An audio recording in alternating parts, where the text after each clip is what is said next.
Hello and welcome to a weirdly storage-related episode of This Week in the Tech News.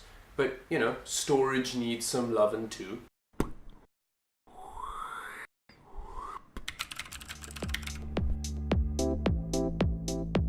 First off, Western Digital has recently announced that they've revolutionized the way in which to make platter hard drives.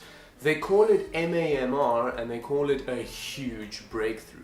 Now essentially what MAMR is a way of generating a microwave to actually read the data off the platter. Now I don't understand this at all, but apparently it leads to much higher density or much higher data density on the actual platter. Now apparently how Western Digital has done this is they've created a spin torque oscillator, which is pretty much one of the greatest names I've ever heard for anything, which actually generates a microwave which then magic happens and somehow you can now read data at much higher densities more quickly. According to Western Digital, this could lead to up to 40 terabyte hard drives. If you've recently bought a brand new 960 Pro or 960 EVO SSD and you've been worried that they might become obsolete soon, you don't have to worry anymore because, well, they're obsolete.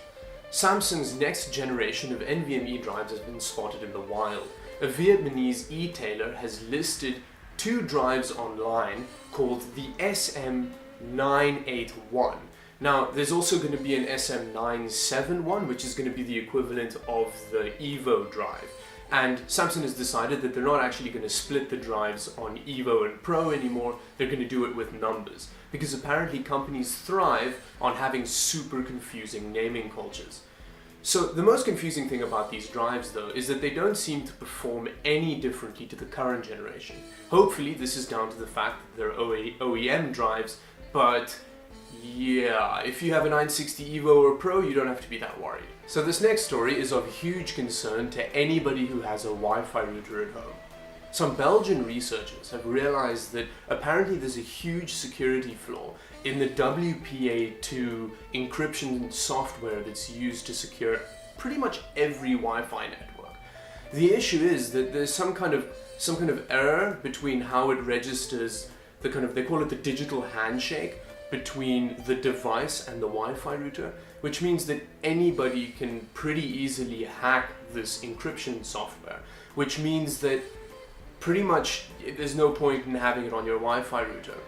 Now I don't know if this was an issue before and if the Belgian researchers just kept quiet about it that nobody would know, but I guess if you find something like that you should tell people. And now a couple of shorter stories to round off the week.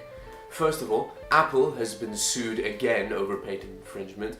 They've been ordered to pay $439 million to a company called VernetX. Now, you might just think, oh, here we go again, it's Apple being sued for patent infringement. But the thing is, this time it's not as clear-cut that Apple is the bad guy here.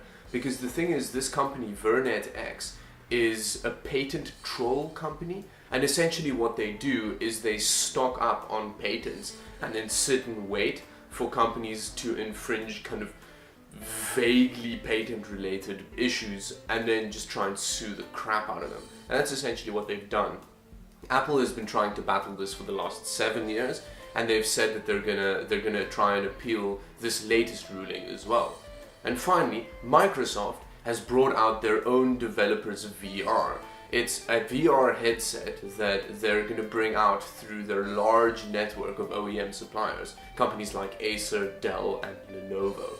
Now, one of the things that makes this VR headset different to any of the other headsets like Vive or any of the other ones is that it doesn't need external sensors to read your movement. It does all of that internally. So let's hope that that does something to make people more interested in VR. I mean, the only thing I've actually heard about VR is the occasional developer saying something about it. I haven't actually heard anything about it from the consumer side since the launch of the HTC Vive. Since then, it doesn't seem like anybody really cares anymore. Anyway, thank you very much for watching. This has been This Week in the Tech News. If you liked the video, please do subscribe and share.